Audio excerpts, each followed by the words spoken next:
Kalau penerus sih menurut saya, kalau saya pribadi ya penerus yang paling rasional bagi Pak Jokowi adalah Mas Ganjar. Oke. Kenapa paling Sebabnya rasional? itu banyak ya. Pertama, Mas Ganjar ini orang yang memiliki pengalaman relatif paling lengkap. Ya. Eksekutif dan legislatif. Ya betul. Dan legislatifnya pun bukan hanya sekedar mampir, Betul. tapi juga lebih dari satu periode dan pernah memimpin salah satu komisi yang terkait dengan pemerintahan, Komisi 2.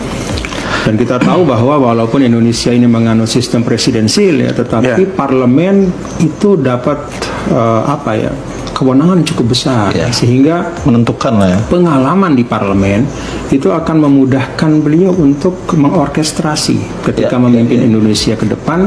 Pengalaman di DPR itu bisa menjadi satu modal yang sangat berguna untuk mengorkestrasi antara eksekutif legislatif. Bukan legislatif sebagai stempel, tetapi menjadi mitra konstruktif. Nah, jadi itu beliau ada di situ. Di eksekutifnya pun beliau memimpin daerah yang dari sisi demografi, jumlah penduduk dengan kompleksitas masalah yang luar biasa, dengan tingkat kemiskinan yang beliau warisi itu sangat tinggi. Beliau sudah menghadapi bagian-bagian yang sangat berat ya. Pantas Dan rambutnya putih. ketika sudah sampai pada sekarang akhir periode kedua, kita bisa lihat juga ternyata perkhidmatan di eksekutifnya pun menghasilkan kinerja yang baik. Jadi itu yang pertama menurut saya, kelengkapan latar belakang ya yang dibutuhkan oleh seorang pemimpin untuk menavigasi Indonesia pasca Pak Jokowi. Kemudian yang kedua, rekam jejaknya ketika memimpin.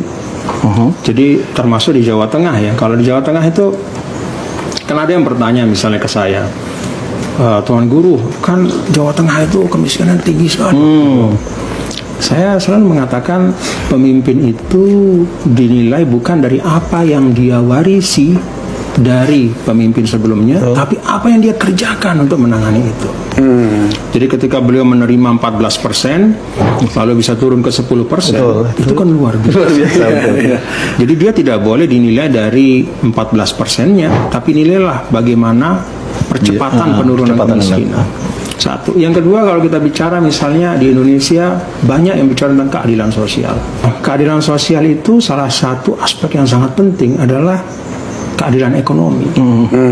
Keadilan ekonomi itu salah satu instrumen menilainya itu adalah kesenjangan Gini rasio. Dan Gini rasio Jawa Tengah ternyata selalu di bawah 0,4 bahkan kadang-kadang di bawah rata-rata nasional atau sama dengan rata-rata nasional, tidak pernah sampai 0,4. Beda dengan beberapa provinsi yang lain misalnya gitu ya. Jadi sebenarnya kinerja beliau di dalam penurunan kemiskinan itu bagus, menjaga tingkat kesenjangan supaya tidak semakin melebar, bahkan semakin sempit, itu juga terlihat dalam kepemimpinan beliau. Jadi yang kedua itu menurut saya penting ya, rekam jejak juga. Kemudian sekarang Bank Dunia kan mengembangkan selain Gini rasio, menjadi ukuran kesenjangan itu adalah distribusi pendapatan. Ternyata di Jawa Tengah juga pendapatan dari masyarakat 40% yang paling bawah itu lebih dari 17%. Artinya apa? Walaupun masih ada yang miskin, tetapi kesenjangannya tidak terlalu jauh. Dia mendapatkan distribusi pendapatan yang relatif lebih merata distribusi pendapatan. Jadi kedalaman kemiskinan, keparahan kemiskinan itu dapat dikendalikan. Nah, orang kadang-kadang kan jarang bicara langsung ke dalam fakta ya, tapi bicaranya melihat kepada katakanlah statistik garis besarnya saja. Menurut saya sih dibuka saja gitu. Kalau kita bicara tentang kesenjangan, dibuka saja. Mana yang kinerjanya lebih baik. Jangan cari picking lah kira-kira, jangan cuman satu. Kalau bicara tentang keadilan sosial, kedalaman, keparahan kemiskinan, mana yang lebih bagus kinerjanya misalnya ya no hard feelings ya. Kita bicara tentang fakta saja. Indeks pembangunan manusia Jawa Tengah juga membaik.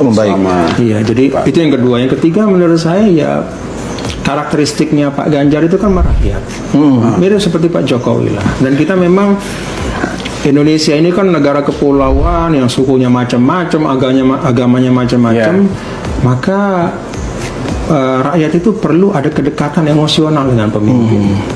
Dan itu bukan berarti rakyatnya yang mendekat ke pemimpin, pemimpinlah yang turun dan mendekat kepada rakyat.